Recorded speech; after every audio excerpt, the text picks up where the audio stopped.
Curaçao wint met 7-0 van Bermuda. Het Curaçaose voetbalteam heeft gisteravond een belangrijke stap gezet richting het WK voetbal in 2026. Ze wonnen met 0-7 op Bermuda van Bermuda. Bondscoach Dick Advocaat en zijn team spelen aanstaande dinsdag hun laatste wedstrijd tegen Jamaica.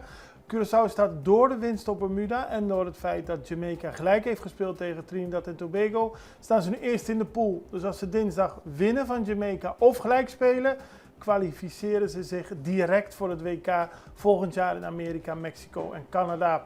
Het was gisteren een mooie wedstrijd, 7 doelpunten en het had het er nog wel meer kunnen zijn. En er werd in Bermuda waren er weinig mensen op de tribune, maar hier op Curaçao werd bij het Waaigat door heel veel fanatieke supporters echt meegeleefd met het team. Onder meer de nieuwe gouverneur, Maurits de Kort was er, minister Roderick Middelhoff van Economische Ontwikkeling en ook van Gezondheid, Natuur en Milieu. Die waren er ook en heel veel fans. En aanstaande dinsdag belooft het natuurlijk ook weer een hele speciale avond te worden. Curaçao schrijft historie.